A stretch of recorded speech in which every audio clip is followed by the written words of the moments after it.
Good afternoon, everyone, and welcome to the 7th session of the Keeping Sport Safe, Safe Sport Speaker Series presented by the Canadian Sports Centre Manitoba and Fit Women and Girls. Firstly, we would like to acknowledge that we are gathered on ancestral lands, Treaty 1 territory, traditional territory of the Anishinaabe, Cree, Oji-Cree, Dakota, and Dene peoples, and on the homeland of the Métis Nation. I would also like to acknowledge that I am presenting from the traditional unceded territory of the Algonquin people in Ottawa. Acknowledging this truth is important, yet only a small part in cultivating the strong relationships with Indigenous communities we hope for, and something that we continue to work towards.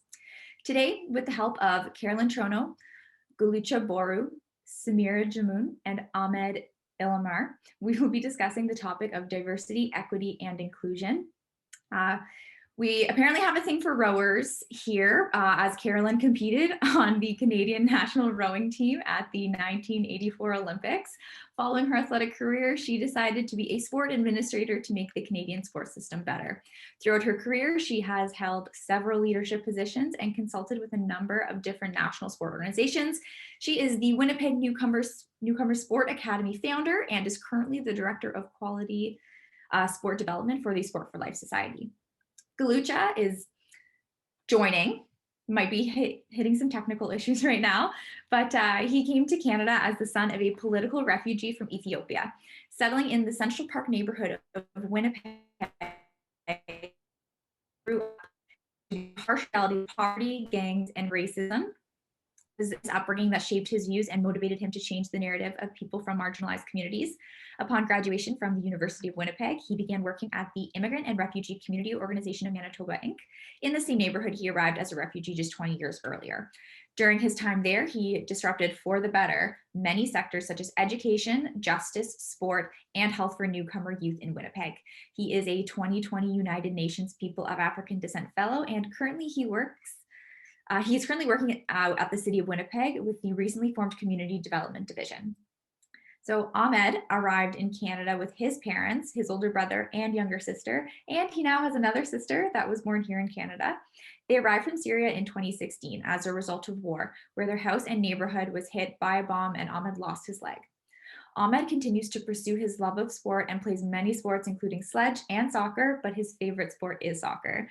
The family joined Winnipeg Newcomer Sport Academy in 2016, and Ahmed has demonstrated resilience, determination, and a feisty approach to sport participation. And last but certainly not least, we have Samira.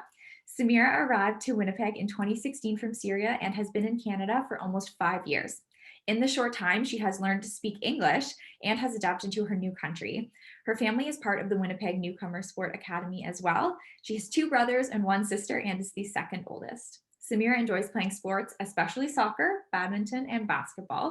She is part of the WNSA's Youth in Sport Leadership Initiative. So Carolyn, I'm going to pass it over to you now, and I hope that everyone enjoys. All right. Thank you very much, everyone, and so happy to be here and to be invited. I'm very lucky to have 3 people accompanying me that I learn from every day. But just before we get started, I just want to give a little bit of background. So my journey in sport started a long time ago.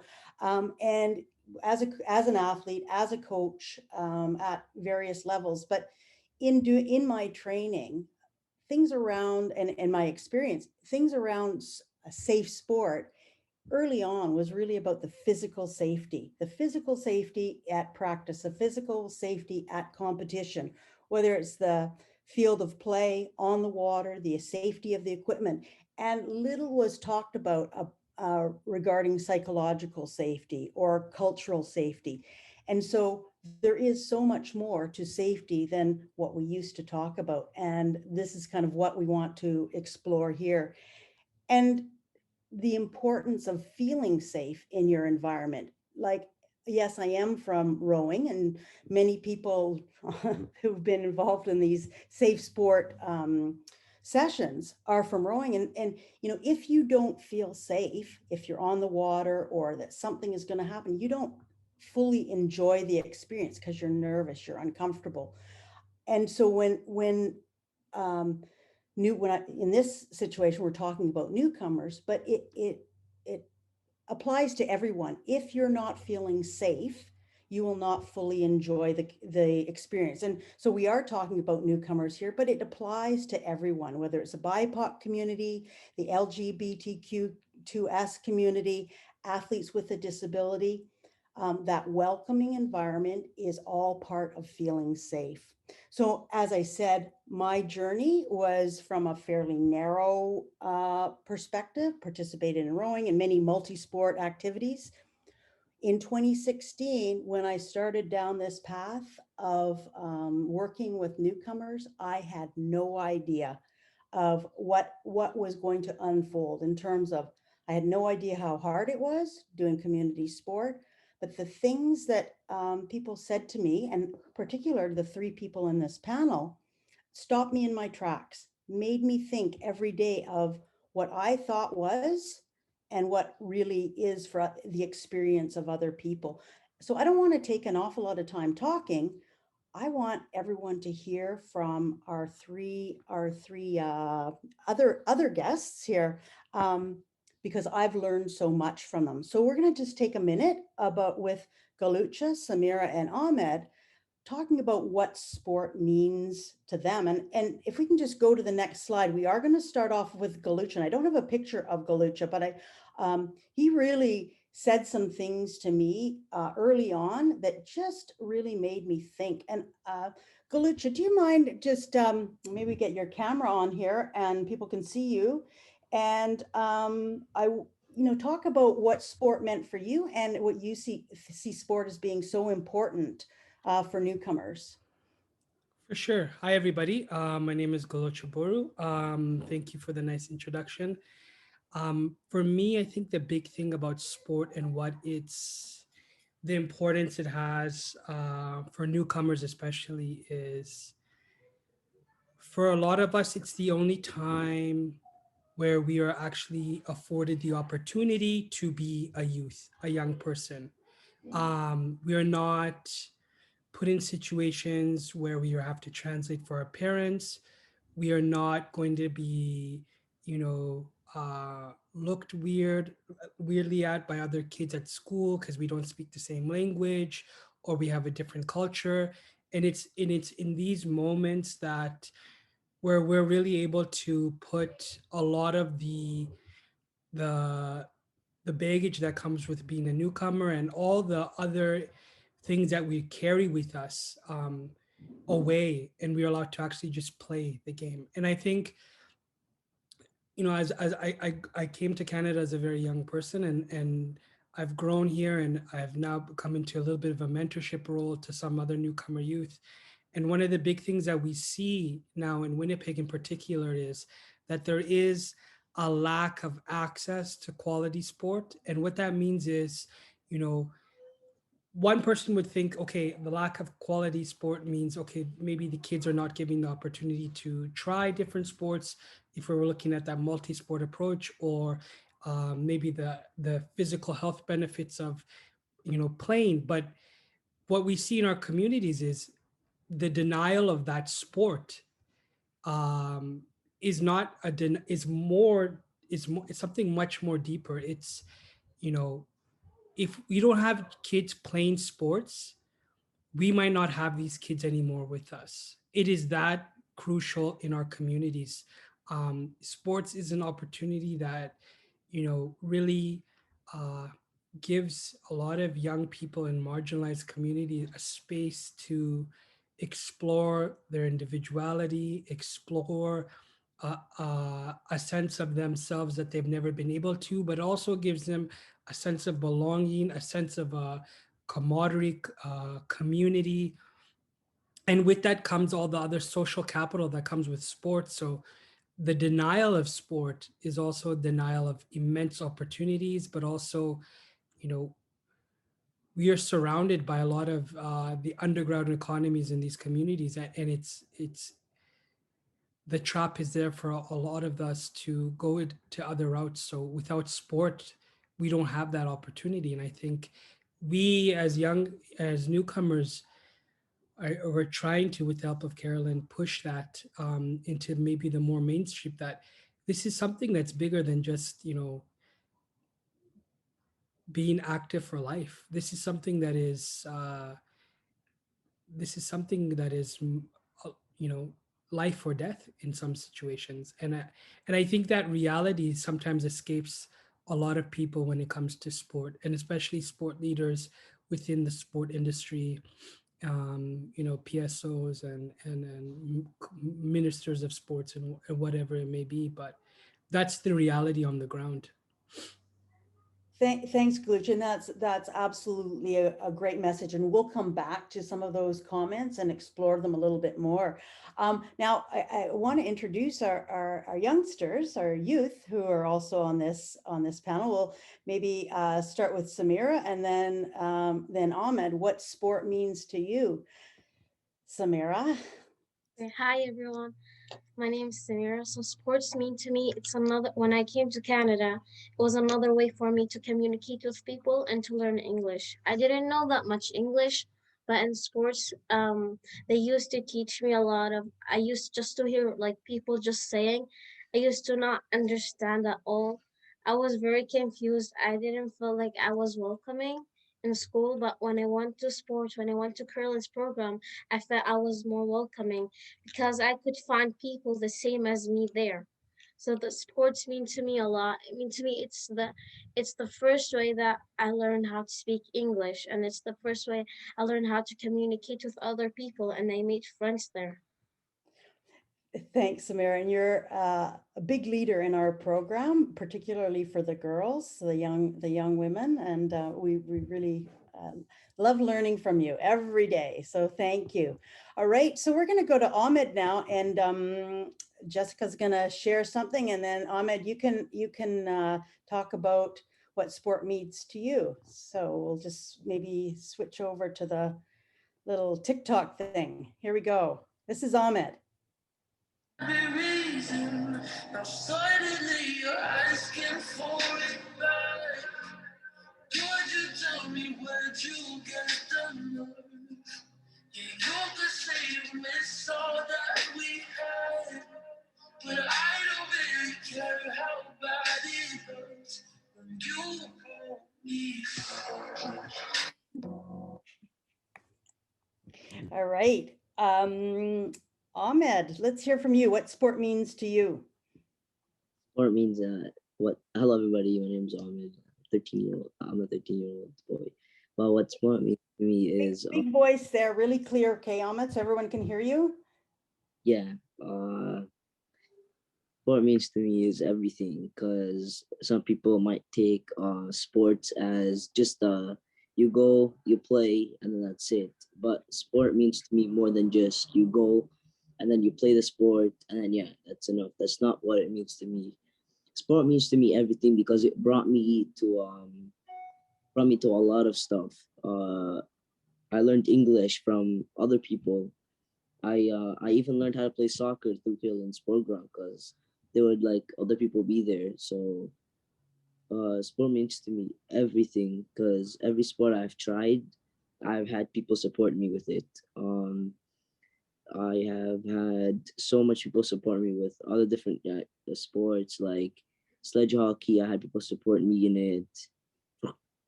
For wheelchair basketball, I had people support me in it. For soccer, I had people support me in it. And I really enjoy sports because it brought me to life. It's what's making me learn better, and it's what's making me kind of get success. Because when I grow up, I could be something. That's why I really enjoy sports. Thanks, Ahmed. That's fantastic. Yeah, and Ahmed and his family is very much involved in sport, just like Samira's family. If we could just go to the next slide, please. So one of the things when I work with sport quite often, they always, well, the PSO, NSO, they're always talking about building their membership, having more people participating in the sport, so increasing the numbers. And we know there's that side of it, having more people playing, because it's fantastic. And it's also recognizing, exposing more people to the benefit of sport, a particular sport, or just sport in general. Because there's many benefits. And we want to make sure that it goes beyond the numbers. As Gololcha talked about, it's not just about the game, it's so much more. And Samira and Ahmed talked about that as well. I know, we think of it in terms of just the sport, but for newcomers, it creates that sense of belonging, physical, mental health. Gololcha talked about it. For Canadian born folks, I think it can expand our worldview. So it's not one side and one side, it's both sides learning and growing from having a diversity within the sport community, within the membership. But if we don't have safe spaces, people will not come. If they do not feel comfortable, they will not come. So in some situations, newcomer groups participate in sport, but they're not in the mainstream system, maybe because they don't feel welcome. And we're going to explore some of that. Next slide, please. So we can see this is relative to all of Canada in terms of population growth. We are going to have many immigrants and second generation coming to Canada. So the growth in our population is going to come from people from other countries or second generation. So we want to be aware of that from a number of perspectives. If we want growth in the membership, we need to be including safer, more welcoming spaces for people who are not born here or people from another culture. Next slide. For those of you in Winnipeg, you can see that by 2036, low numbers, like who would not want to be in Winnipeg if they come to Canada, right? 29.2% from immigrants, or 40.5% of the population. So we have a low and a high number there. So wouldn't sport organizations want to be making sure their spaces are ready to welcome people who are not from Canada? We need to figure this out. Next slide, please. What we also know, and people have asked me this question is, well, what are the actual numbers? And I've reached out to researchers across the country. We don't really have accurate numbers because of the way memberships are tracked. And there's many people who participate in sport who actually don't filter into the mainstream system, as I mentioned. But what we do know is that there's a lack of diversity at leadership levels, whether it's CEOs, on board of directors. So we know that in the earlier stages, we don't have newcomer youth coming up through the system and getting into those positions. So we need to have more diversity in those positions as well, which starts from ensuring that kids are playing sport at an early age and encouraged to progress forward. Gololcha, do you have any comment on that? I just want to make sure, because I can't see your hands or your faces. I just want to jump in on any of that before we get into the definitions. Yeah, Okay, all the ahead. things you've said are, they're bearing truth, and I think they're quite evident. I think the Sport for Life had a great document that was produced that listed about 13 or 14 barriers that inhibit newcomers in accessing sport, and I think that's a great resource for people to read if they haven't read it before. Great, and I'll refer to that. We have a couple of slides on that one as well. All right, we'll jump to the next slide, and this is where we're gonna get our Ahmed and Samira to talk about this. And I'm gonna start with Ahmed on this particular. I had a certain view of what this is, and Ahmed pointed out something very different to me. So Ahmed, if you can talk about this diagram or this picture and what you think of it and your thoughts on it, equality versus equity. Yeah, absolutely, I could. So when you first showed me this picture, I looked at it and I didn't know what was actually happening in that photo. And then all of a sudden I look and then I see hands up. So I thought that, that team, like on the field, scored a point or something like that. Then I look again at that on the other picture and I see that their hands are not up and stuff. And then I look down and then I see that guy, he can't watch the game because he's short. And then there's this tall guy with the blue and orange who's tall, but he has a box like that he's standing on to make him like watch the game better. But he notices that the guy that's short and he can't see, the guy with the purple and cyan shirt. So he gives him that box so he could see. So that's what I looked at it. Right. And so when I saw the box, so we can see here, so there's all people talk about equality and equity, is that everyone doesn't need the same thing. So we can see that the blue and orange guy does not need that box. The shorter person does need the box. And I just thought of it in terms of the box. Ahmed, and it was just sort of this new way of looking at it. Orange and blue person stepped up, realized that the little person needed some help. He took his box and gave it to the shorter one so he or she could see the game. And so this is what equity is. Not everybody needs the same boost. Sometimes people need a boost so they can participate. And we can think of all kinds of examples of, when you're bringing up your children, your 9-month-old needs different attention than your 8-year-old. They're different, right? So you change up how you provide support for overall development. And the same thing goes with other communities that have been disadvantaged or can't participate. If you think it's important, you find a way to help and you figure out what that box is and what they need. And we need more people who are dressed in the orange and blue. Samira, do you want to jump in on this one, or Gololcha on this diagram in terms of equity?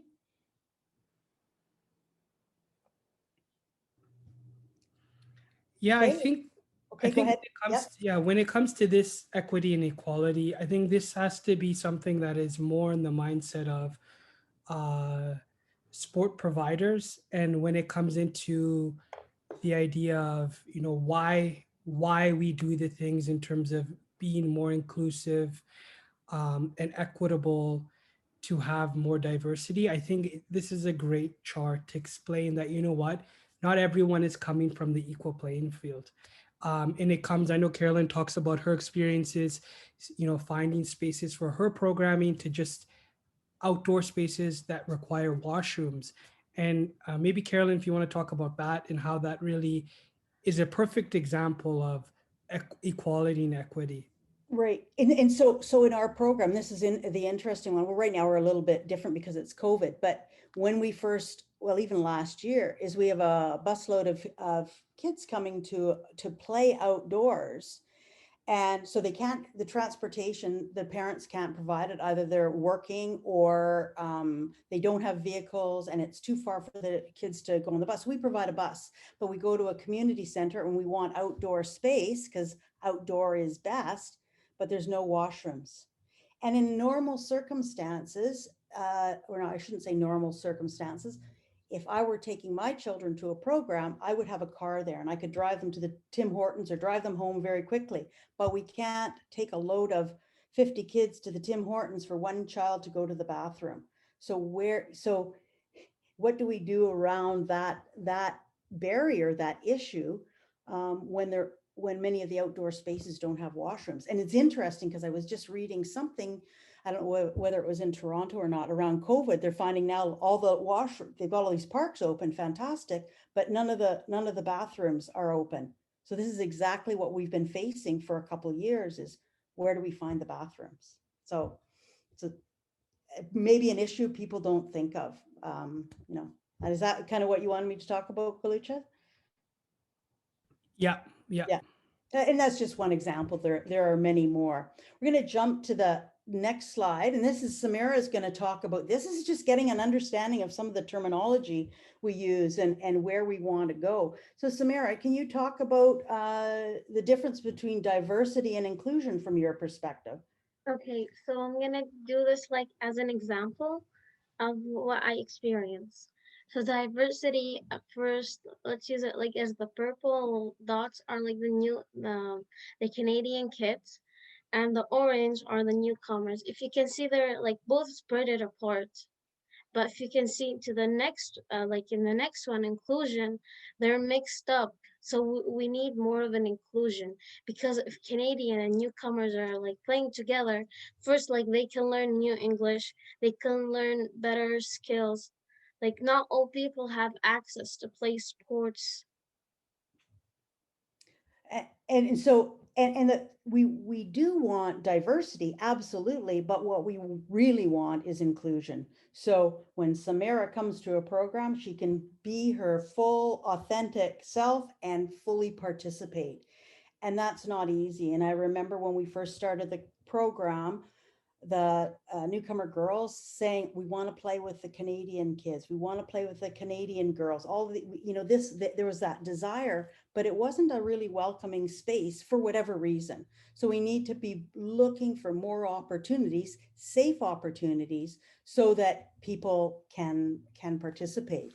I'm now going to just jump into maybe some stories, some experiences, some examples. And since we have Samira on, I'll come to Ahmed in a minute. Some of the experiences that you have faced or experienced, you wear a hijab, you're Muslim. Oftentimes things happen where people just, maybe you can explain a little bit about those experiences and how that has made you feel not so safe. Okay, so the first one I'm gonna say, like my favorite sport is soccer. When I was in grade six, I used to really, really love playing soccer. So like me and my classmates, we would usually always like in recess time or on lunchtime, we'd always used to go to the field and play soccer. I was playing with them. I like by end of the year, I put my hijab. I was playing with them, and then one time I was playing, and then a kid came and he was like, "Why you're playing soccer? You have a hijab. You have cancer. You're not allowed to play soccer. Take this disgusting thing over your head." And that actually didn't make me safe at all. I wasn't safe. I was embarrassed. He was just making fun of me, making fun of my religion and the thing I wear. So the thing I want like all people to understand is that that's a religion thing, that they should actually respect that. Because right now I don't feel that I'm much comfortable around new people that I play with. And can you, so I mean, in the hijab, right? It's a symbol. It's you're part of your religion. It's about modesty. It's about being covered, and that is non-negotiable, right? It is not. It is not. It is the same thing with what you wear with sports. You don't wear your arms and your legs are covered. Is that right? Yeah. So like I have to wear my hijab fully, and then I can't wear short sleeves. I can't wear shorts. That's the thing I've been facing with playing soccer. That most of the coaches when I play with is that they said wear shorts, take off your shirt. I was like, I can't do that, and some of them are like mean. They're like, oh, you have to take that or you're not gonna play. And this one time happened to me, and then I had to choose, and then take off my shirt or leave. Then I just chose to leave because if they want to accept me, they should accept me how I am.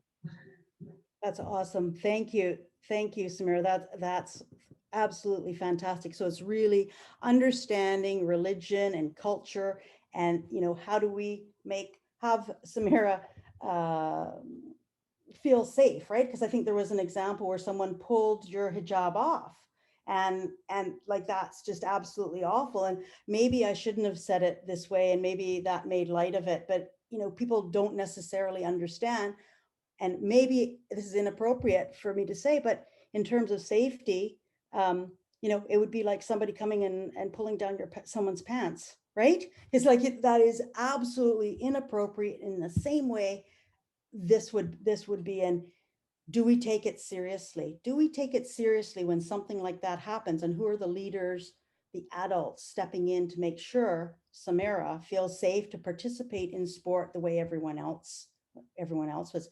Um, Ahmed, can you jump on? And I'm just gonna, well, as Ahmed is coming on, I'm gonna get Ahmed to talk about diversity and inclusion as well from a perspective of him on crutches and playing soccer and something that happened to him. If people have questions, go ahead and put them in the chat box and we'll try to get to those as we move through the slides. This is more of a conversation, but Ahmed, can you share with you your experience about diversity and inclusion?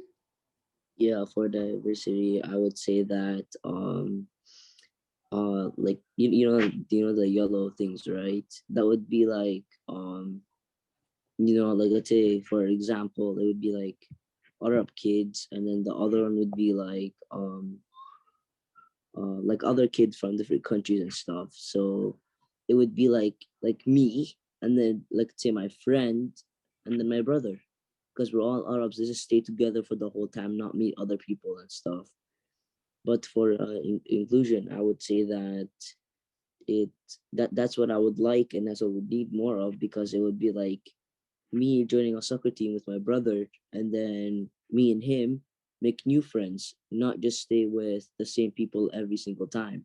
Because if you meet new friends, you could learn other stuff that they might know better than you do, or you know other things, or they could teach you some skills that they like, or they could be like understanding, and they would like want to talk to you. So that's what I would like, because like meeting kids from other different countries is what I've done, and that's what I enjoy, because you make better like friends with them. You can play together, or you can, like, if you have a drill you have to have like a partner with, you can easily just you know be with that guy, and then you can just be their partner, and it doesn't matter about your religion, it just matters about what you could do. So And so Ahmed, do you remember when you first came to our program? And I'm going to just relay a little bit short version of a couple of little stories. I think there was once when a story of physical education where the teacher asked you to, like, you're pretty active, you're a really good athlete, right? And want to participate. And in a phys ed class, you were asked to sit out. And then, so this is when you came to our program. This is not a plug for our program, but it's just more of providing these opportunities and spaces to participate in safe environments. And then another one you moved out to out of the inner city to St. Vital, and you actually got on a team. And this wasn't necessarily an issue. Well, it was an issue because the referee didn't know what to do, but something happened at your first game. I want you to describe that to the group and sort of how that made you feel, maybe unsafe, unwelcome. Yeah, so just really quickly, maybe talk about that one. yeah, sure. So it was like I was I was excited. So like it would be like, it would be like, let's say like tomorrow is the game, and it would be like, today I was really excited for it, and then like, the next day happened. I got everything on. I was ready, even ready before my brother, because I was just like super excited to play, because I have like never actually like played on a team and stuff. So I was like really excited. I got on, and then I started talking to the man that was driving me to the game, which was my coach. Even with my brother, like we were talking to his kid and stuff. Uh, like I easily made him, as my friend, and then I was really happy to go there and stuff. So he put me in like middle striker, and he gave me my favorite number I wanted to be. And then I was like, this is great. What could I possibly wish for other than that? So I go, and then I play, and then when the whistle blows to go do the kickoff, I go on, and then he stops the game, and he tells me to go off, and he says to me that I'm not allowed to play because of my crutches, and I have one leg and stuff. So that was really I was really disappointed, and I felt like I wasn't welcomed or like safe around him because of what he said. But he said to me that I'm just doing my job because he had like someone watching him, because he's a student, referee. He doesn't know. He just has to follow what the professional referee says to him. So I went off, and then I was really mad because my coach said to me, "Look, Ahmed, just stay there." Like said to me, "Chill. I can't do anything about it." Said to me like, "I never knew this was coming," and stuff. last time I was really excited to play and I want to play. I was disappointed because I bet you'd feel the same way if in a different way though. So I went down, I sat, and then I had no other option other than to play by myself. So I just did that. And then I went home and then I told my mom about what happened, and then my mom, called Carolyn and she told her what happened, and then she helped me by playing in that team. She told them that you have to let him and stuff. So when they let me, I was still not allowed to use my crutches to play, but that's the rule. But I was really happy to be back, playing, and then I kind of felt safer by talking to other people in my team that stood up for me. So that's what made me really happy. And when it came to the last day of it, I scored, and then everybody was happy, even the other team. And it just, I can't, like, by being remembering that moment, I'm literally smiling right now. That's all I wished for. So in this instance, is that Ahmed had people to advocate for him, and sure, the mom Fatma called me, but we also got in touch with somebody who knows far more about these kinds of things than I do, from Manitoba Association for Disabilities, I think is Bill, and he knew exactly what to do. And it wasn't necessarily the referee's fault. The young referee didn't really know what to do. But in that situation, Ahmed did not feel welcome and did not feel safe. And probably if somebody hadn't been advocating for him, probably wouldn't have come back or may not have been able to play. So, in these situations, who is the person with the orange in the orange and blue making sure that these gaps are addressed so that people can continue to play? I'm just going to pause here for a second in case Gololcha wants to jump in with anything on the diversity and inclusion, what Samira talked about or what Ahmed talked about in other. Yeah, for Yeah. sure. The one thing I would say is, like, in Ahmed's case, that's an example where Ahmed had people there to advocate on his behalf.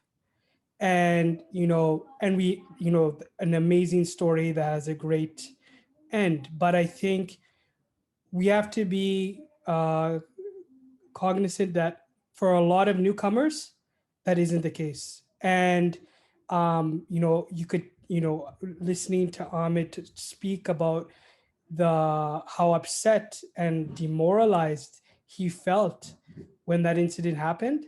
For a lot of newcomer youth, that's the moment where they are pulled away or fall out of love of sport. And it just takes one bad example. And this thing, and we have to be realistic here, like that happens on a daily occurrence for so many newcomers, indigenous, for anyone. It happens to so many kids. And what that yields is, for a mainstream Canadian kid, that means, oh, they'll probably go and get their parent to put them in a new sport, or maybe they'll have them advocate on their behalf. But for a lot of kids that we work with and that I mentor, it's that they go and they leave and they go to find somewhere else where they'll feel a sense of worth. And it happens too often. From It happens too often. Thanks, Gololcha. So I'm just going to jump to the next couple slides, and we may come back and talk about Ramadan, because that's just recently passed, and so maybe some of the sporty, to see how we're doing with time and things like this. Some of you may recognize this diagram, this framework, and it's from the Sport for Life LTD, Long-Term Development 3.0 version of a framework. And what we recognize here is, the various pathways that people follow to get in sport, remain in sport, how they move through the system, whether they become an Olympic champion or just stay active for life. One of the challenges is, for newcomers in particular, or other groups, is how do they actually enter the pathway? How are we promoting and making sure that awareness and first involvement is that positive experience? And in another presentation I was working with Gololchas, is sometimes our pathways are very rigid. And we have an example of a young woman in our program, 15 years old, had never played soccer. Well, what is her entry point? So she gets this opportunity to play soccer or try something new. And I think that if we're talking about diversity and inclusion and equity in the sports system, we need to find more better ways to allow people to experience sport if they haven't participated from a young age onward. We have a tendency not to do that in mainstream sport. We need to figure out other ways to do it. And I mean, because who knows where people will end up. But what we do know is when people are involved in sport and physical activity, they have a healthier lifestyle. They have a sense of belonging. They have a community. So we need to figure out how this works for everybody. And my frame of reference is for newcomers. Okay, any other comments on this one? No? I'm just watching whether Samira or Ahmed or Gololcha want to say something, because this is not all necessarily all about what I have to say, but next slide, please. So this is again, and this is a guide. So Sport for Life has a guide for newcomers, and I'll send along that link to Jessica, so to send out to everybody. But in these, we look at all these barriers, and within these barriers, it's, do we have equity? Do we have those equitable actions to ensure we have diversity and inclusion? Because without some of them, newcomers, people will not come to the sport. So familiarity with the culture, who's accompanying somebody, like I look at number 5, unfamiliarity with the sport. And I think of maybe cross-country skiing. I like in that environment, do you know where to go? Do you know what to do? Do you know what the equipment is? And so feeling comfortable and confident in that environment to go and feel welcome and to participate with each one of these things. If we want diversity, newcomers, people who may not have had the experience to come out and try things, think in which of these can we be the orange and blue person, providing those equitable actions to ensure that people have access so they can truly participate in some of the sports that we're talking about. Gololcha, do you want to comment on any of these ones, one in particular, or?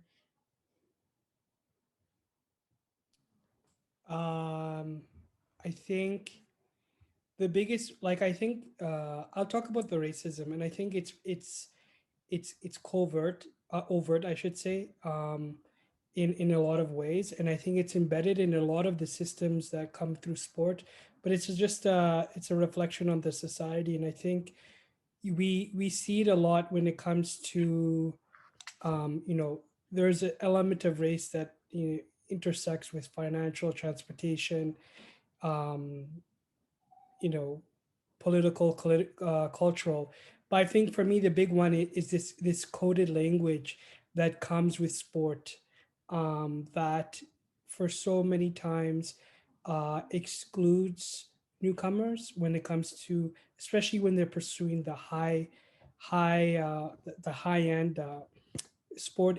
When it comes to, for example, we get kids who are called that street players, or they don't have, if they're too outspoken, they're called a problem for the team. While if a white player talks and is outspoken, they're deemed to have leadership skills. So I think these are the things that this coded language in sport, it's quite clear that it's race related. And I think a lot of sport leaders within the sports system get a little bit offended by that, but it's true. And I think it's the dismantling that, and how can we work towards really being inclusive, because you see it in hockey, you see it in basketball, you see it in soccer, you see it in volleyball, track and field. it's problematic in all sports. So yeah, I think that's the one I wanted to say. That's great. That's great. And I guess, and this may be an opportunity here. So some of the cultural, religious things as well. And I'm just going to ask maybe Samira and Ahmed to jump in around Ramadan, because this is something that's really important. It's a month of the year where people who are Muslim, they fast. And what are those implications for sport participation? And what is our sport system doing to accommodate or even acknowledging that? So just really quickly, because we're coming to the end of our hour, actually, when there's probably one more thing I want to address. Samira and Ahmed, do you want to jump on and just offer up maybe some of your experiences with Ramadan? Sure, yeah. Ramadan is a like a time of a month where we have to fast to be forgiven for other stuff that we've done, like bad on like let's say we did something bad, you can you get rewarded, and if you fast and stuff, and it's also to like feel other people who are like homeless and they don't have food, but that's kind of part of it. But Ramadan would be something that I would want coaches and sport leaders to understand, because it like it means to us a lot. And if let's say I was fasting that day where I had a soccer game, and then I was like playing, um and then all of a sudden I get like like too thirsty and too tired, and I need to be subbed off. Like let's say for an example, if my coach said to me, no, I don't even care if it's Ramadan, just keep playing, that would be like really disrespectful to me. And to be honest, I would not listen to him, and I would just get out. This is disrespecting my culture. But if he's like, you know what, no, it's I totally understand, it's fine.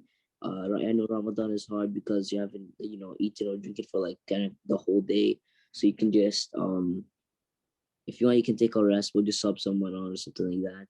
That's something what would make me happy, because they understand that it's hard for us, because we have to do it no matter what they say. It's like you just have to. So if they would like understand that thing, that would be really good. Awesome. Okay. Thank you. Samira, Anytime.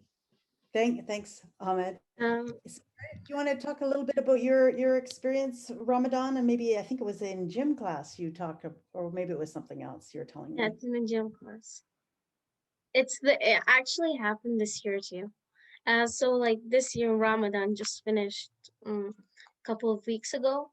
So it was kind of hot on the day. We had like track and field, and then we had to go out, and it was like physics class, which is for marks. We have to participate. If we didn't participate, we don't get marks. So and then I had it to participate in it. I was just running and then doing track and field. It was very hard for me to do it, and then I told the coach, like our gym teacher, and then he said, "It's okay, you can drink water. Like I'm gonna be the one in charge of it if you drink water." But like the thing that I need coaches to understand is that we can drink water, and sometimes it's hard for us like to do it because like we get thirsty. Like normally in regular days when we're not fasting, we run a little bit and then we get thirsty. Then if we did that in Ramadan, it's gonna like we're gonna get really tired. And then by the time I was playing, I was just enjoying track and field and playing. But when I finished, I actually faced that big thing.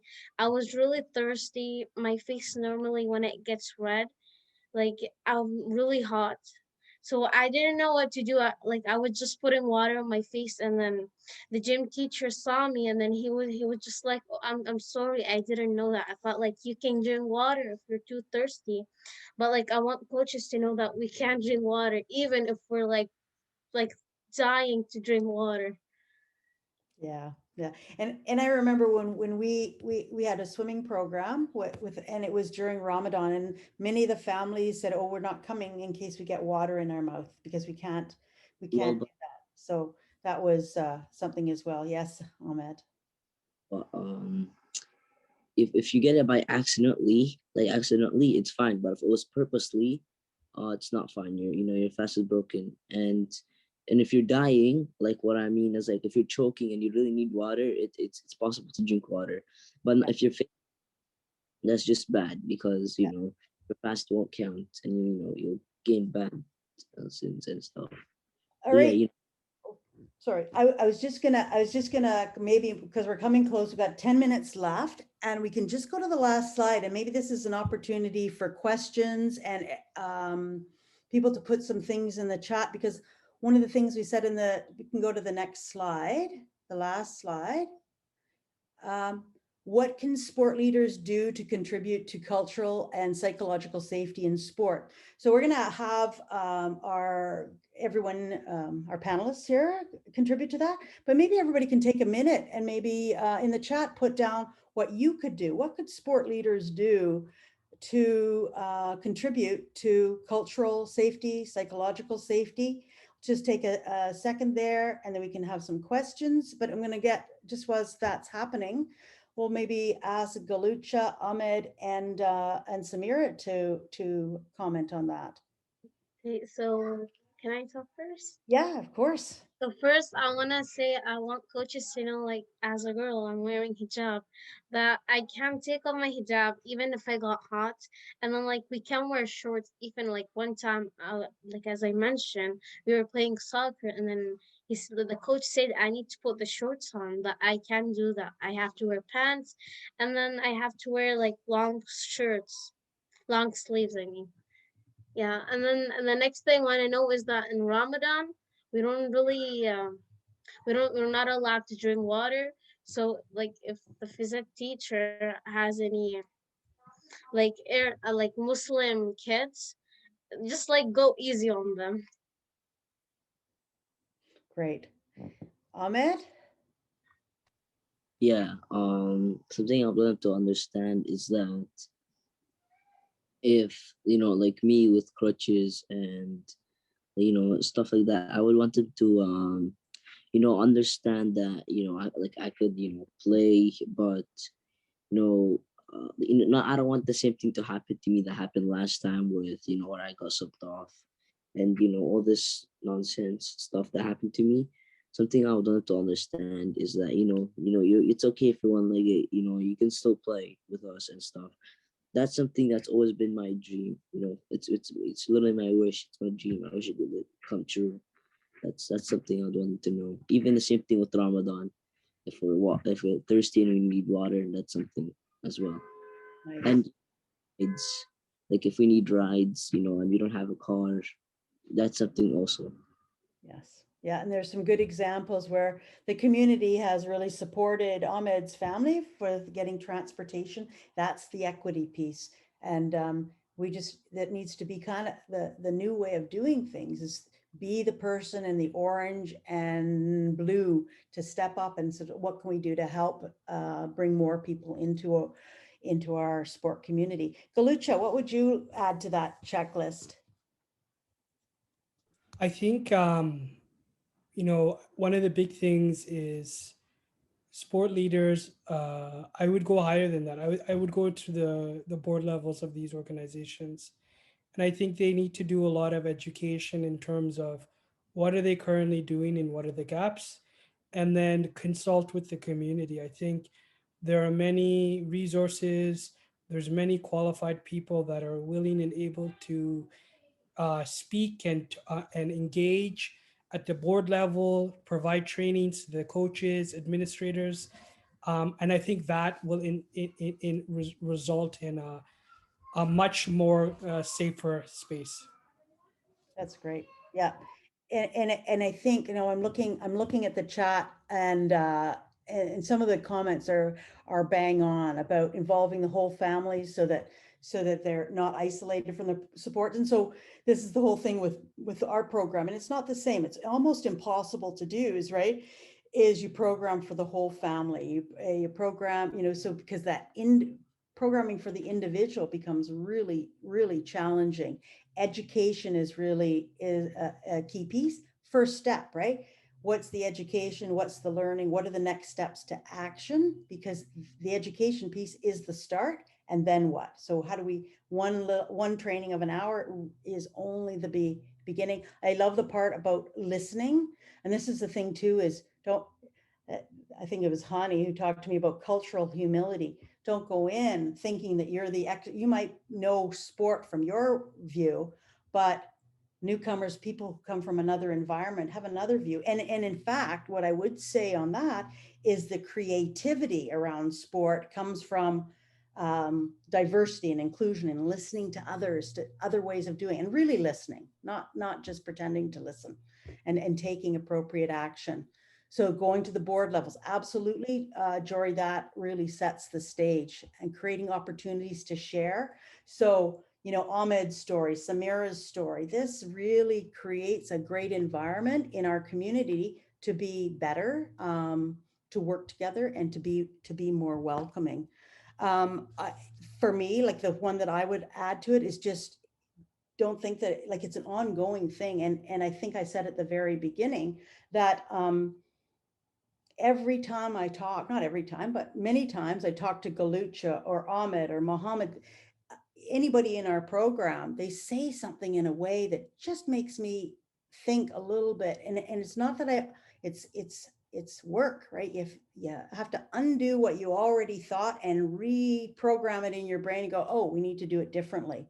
So, and there's great value in that. It's super, you just change your worldview. So for the three that are on here, there are many more with great stories and great insights into how we can create a safer, more inclusive sport community. And I'm just going to be quiet now. And if our three panelists have anything more to say, we can, but otherwise we can have a few minutes of questions and then we can close it off. But I just want to thank everybody for participating. Ahmed, Gololcha, Samira, do you have anything you want to add? Yeah, I just wanted to thank everybody for listening to our story, and I really wish they enjoyed it.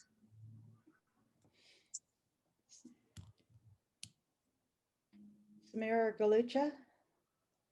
I just want to say thank you everybody for listening to us. And I'm really happy to be with you today. That's nice. Gololcha? Again, echo both these two brave young people, Samir and Ahmed, and thank you.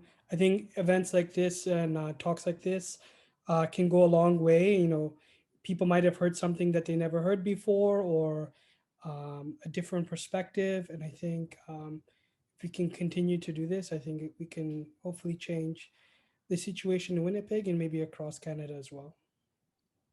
So we can pause there. Thank you, our three panelists. Jessica, if you want to open it up for any questions or people signing off, I think we're here for a few minutes. If you want to stick around and ask any questions, we'll just wait a minute. And thank you so much for the opportunity.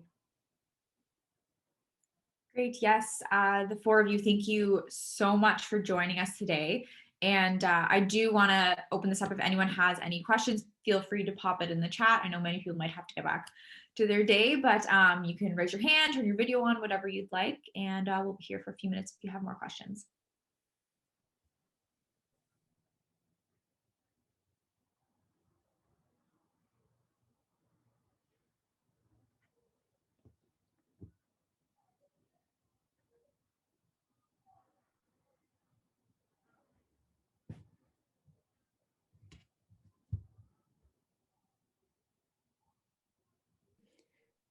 My feeling is a lot of people have to get back. Oh, what can clubs do to draw newcomers to their program? There we go.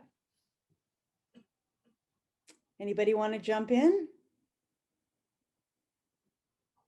Wait, sorry, what was the question? So what can clubs do to draw newcomers to their programs? So for sport. Yeah, like understand their story and and listen to what they need for them to join. Isn't that awesome? Like it's such a simple way you just said that, but that's exactly it. Is that so what can clubs do to draw newcomers to their program? So know the newcomers, right? The history, the story, but probably the first step, are they aware of your program? And when they get there, how will they get there? And how will you help them feel comfortable? What would be that? It's like, and you guys probably think I'm a goof, but It's like if you're having someone over to your house for dinner for the first time, right? And you may not know them really well, and you really want them to come, what would you do? Right? What would you do to make sure they're comfortable? There was also a follow-up question, I believe, to that one about how can we make newcomers aware of our programs then? I'm always looking to Gololcha or Samira or Ahmed before I jump in with all my big mouth. I think the big thing is, the question was, what was it again? How can we make newcomers aware of Right. these programs? Right. I think the best thing is to, reach out to newcomer serving organizations. They're the ones that are going to be working directly with the families, the youth, and it's also them that has the greatest trust on the newcomer. So if you can forge a relationship with these service providers, they can then take that trust and, open that relationship up. And that's a big one too, that Gololcha just mentioned. There's the trust piece. That when we first started the program, the parents always would come on the bus with the kids. And that's great. They get to come out and play soccer and do whatever. And then they stop coming. And I thought, oh, they're not interested. It's, something, whatever it was, they stopped coming. And then I think I asked Omar or someone who was working with us, and he said, no, that means they now trust you. So the trust piece is so important. Yeah. Great. As well, so food is a huge part of sport. So what can we, as organizations, do better about this for you?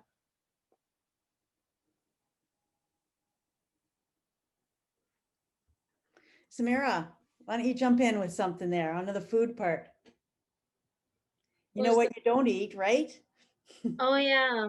So we're not allowed to eat pigs, gelatin, and then we can eat meat and chicken, but I have to be like butcher in a certain way. They have to say some words before they butcher the chicken or the lamb or the thing they're doing it. So the thing that in schools happened, like when they bring let's say food or anything, we can't eat it. And then if they say that it's halal, some of them just say it so we can eat it. So I don't really have that much trust in people what they're saying it's halal or no. Like I need to see like the box because some people just lie. She doesn't mince her words. Or Yeah. That's funny. Yeah. And so alcohol, not that Ahmed and Samira would be drinking alcohol, but alcohol is something that's haram for people who are Muslim, right? but I think if they were to give you the gelatin, it's not like they would give you it as purposely for you to eat. Only like the thing is, I think they just don't understand that you're Muslim and you can't eat these things. That's basically it. If you tell them I can't eat it, like I think they should understand that, or unless they're a child. I have to hop off, unfortunately, but it was nice to meet all of you today. Thank you so much, Gololcha. It's always great to have you with your wisdom and great words and thoughts. Thanks so much. Bye-bye. Yeah, I agree. Enjoy the beach. I mean, it'll be a great weather, so why not?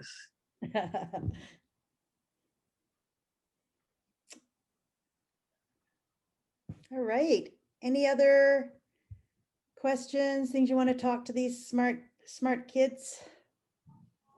They really are absolutely fantastic. And Ahmed, do you want to say something? Of course you do. So No.